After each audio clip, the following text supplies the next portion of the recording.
What it do, YouTube? It's your boy Mike from NYC, and we back on the reaction. Today we're reacting to how Larry Bird almost made an NBA player commit suicide. This is a new one. You know what I'm saying? All the Larry Bird stories I heard of him talking trash and, you know, calling shots and calling spots and calling spaces and in faces. You feel me? All that type of stuff. This is definitely, this one is at the top of the top, for sure. So without any further ado, let's get it popping. How Larry Bird almost made an NBA player commit suicide. How Larry Bird.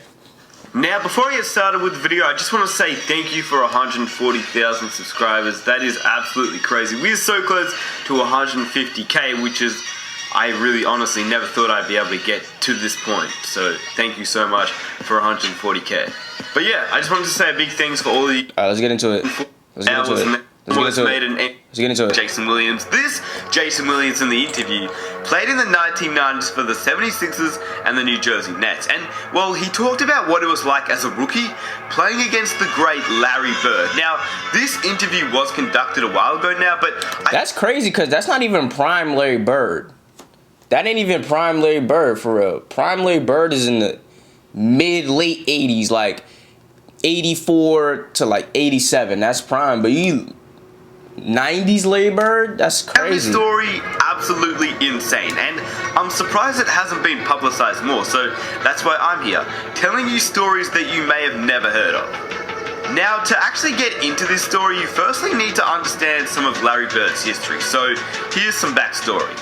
As we all know, Larry Bird is one of the greatest players of all time, there's no doubt about it. But not only was he an amazing player, he was an incredible trash talker, and according to many previous NBA legends that played against Larry Bird, he was the greatest trash talker of all time. But the thing with Bird, and many great trash talkers alike, Michael Jordan, Gary Payton, Reggie Miller, Kobe Bryant, and many others, is that when they trash talk, they not only trash talk, but they back up whatever they're saying with incredible play. Crazy. Makes it more annoying for the opposition when they actually have to face up against these guys, because they just trash talk in their face and then hit like a three in their eyeball. It's crazy, but that's why they're so good. Now, like I mentioned, Larry Bird was one of the greatest players of all time. We know that. Larry Bird had an incredible career ever since he was drafted in 1978. And as a rookie, he averaged 21 and 10 at the small forward position. And that would only be the start of what was to come. For 13 seasons with the Boston Celtics from 1979 through 1992, Bird brought hustle, consistency, and excellence in all areas of play. As a scorer, a passer, a rebounder, a defender, a team player, and perhaps above all, as a clutch performer. Oh, did I forget? And as a trash talker, the thing about Larry Bird though is that he was so confident, very confident. Bro, let's get to the story, bro. Like, no disrespect, no disrespect. Can we get to the story? My brother, my mans, get okay, like, it's good. Bird did not like rookies, especially those that tried to challenge him, but not only was Williams a rookie, this was his second game in the league. It didn't start off well for the 76ers. Charles Barkley had come to the game hungover, and Larry Bird realized that immediately. He knew Chuck had a big night out, and Larry Bird saw this as an opportunity to trash talk his way into a win. Not only did Bird start trash talking him, but he was lighting him up on the court. Larry Bird was hitting three after three after three on Barkley, and he couldn't do anything to stop it. I get there, and Charles Barkley comes to the game hungover. Hungover, you know? You can smell it on him. Boy smells like a sailor, man. It's like possum nuts, you know? So Larry Bird comes in the game, they start it, and he goes, Charlie, you've been out all night, man. Here, take this with you. Boom, he starts lighting it up. Take that with you, bozo. Larry Bird doing what Larry Bird does, backs down the court after hitting in three and tells the opposition coach, hey coach, give me somebody else. So they put in Rick Mahorn, and they look at Rick and say, if you got a haul ass, you got to make 2 trips, boy. You can't check me. Why, Larry Bird. If you knew anything about Rick Mahorn, he was a pretty tough guy in the NBA. In fact, so tough that one time Isaiah Thomas punched him in the face twice, and he didn't even flinch. So, okay, maybe I'm exaggerating, but I'll show you the clip. It's pretty crazy. Anyway, as I told you before, Larry Bird didn't stand down to anybody. And although Mahorn was a pretty tough guy in the NBA at this point, Larry the Legend didn't care. He started trash talking Mahorn too. Then Bird says to the coach, coach, put somebody else on me. And so he did. And so on came Armand Gilliam. Now, as you can imagine, Larry Bird started lighting him up as well. So after Larry Bird started killing Gilliam, he struts back down the court just like Larry Bird does and says, "Hey coach, put the rookie in." Now, as you can imagine, when his coach finally put him in the game, Jason got more than he bargained for. You know, he tried back, he looks over at the bench and he goes, "Hey coach, put the rookie in." I was like, yeah, put me in. You better not hope he don't put me in. And then Jimmy goes, "Jake, go get him." And I go in, I go, "Yeah." Yo, what kind of control does Larry Bird have? He just making hey, put this little nigga in. I want him next. These Charles Barkley, Rick Mahorn, put the young blood in. Put the young blood in. Let's see what he got. Let's see what you bought. Like, what's up? He's like, you know what? Go get him. That's crazy. Like, I'm just trying to think about that. Like, imagine LeBron. I'm just trying to think about it practically. Like, imagine LeBron, he busting people up. Jumper, take that with you. Talking crazy too, right? Get Charles Barkley off me. Boom. Somebody else. Ha. Rick Mahorn, I can't know about that. Bah. Feel me? Then, yo, man, put the rookie in. The coach like, fuck it. Rookie, get him. Like, that's crazy to me, bro. What you want to do? Come on, baby. Let's go. Let's get it on. And he gives me a pump fake, and I jump clear across his head. And when I come back down, he looks at me and goes, "Stupid rookie." Boom, and hits a three-pointer. So I'm like, oh, okay, that's one. He's Larry Bird. Larry Bird, obviously known as a notorious trash talker, heckled Williams throughout the game and scored on him without a sweat.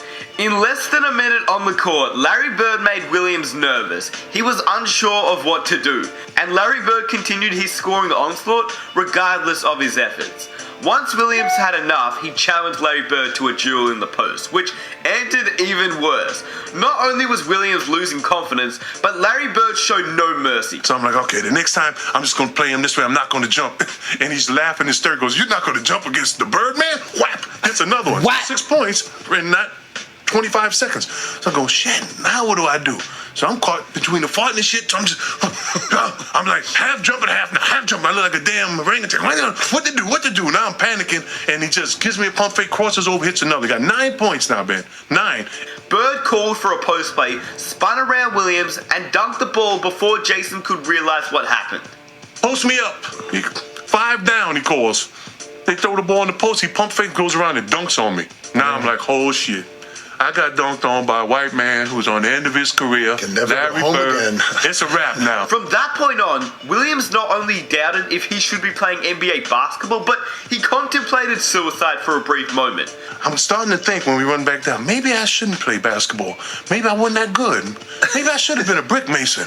You know, what the hell am I doing here? I can't go home now. If this guy scores one more bucket, I'm thinking suicide. It really was. I was like, what the... Larry Bird had destroyed his confidence in an instant, and when the coach tried to insert Williams back into the game, he looked into the stands, hoping the coach wouldn't even make eye contact with him because he was afraid to face Bird again. So the second half starts, and I'm on the bench, and he starts lighting up Charles Barkley again. He's lighting up Rick Mahorn. Then he's lighting up Armand Gilliam, right? And the coach comes down to the bench. You got nobody else to put in the game. And he looks at me, and I start looking into the stands with the fans. I wouldn't give no eye contact to Jimmy Lyon, the coach. And I'm like, please, don't put me back in there with that white guy. Please, whatever you do. It was the first time in my life I was ever scared to be on a... Why does that low-key sound like slave related? Like, please don't put me back in there with the white man. Massa gonna get me. You do. It was the first time in my life. I wouldn't give no eye contact to Jimmy Lyon, the coach. And I'm like, please, don't put me back in there with that white guy. Please, whatever you do. It was the first time in my life I was ever scared to be go into a basketball. You heard how he said I was ever scared? It was the first time in my life I was ever scared to be. You see how he's talking? I was ever scared. Why are you talking like a slave? What the hell? Please, whatever you do. It was the first time in my life I was ever scared to be. I was ever scared of a massa. Bro, why are you talking like that? Or go into a basketball game. Maybe he was exaggerating a bit, but he didn't want to go back in the game, which is crazy. Larry Bird made a... You see how he tried to give him the benefit of the doubt? Maybe he was exaggerating a little bit. Anyway, no, he felt that shit in his heart, nigga.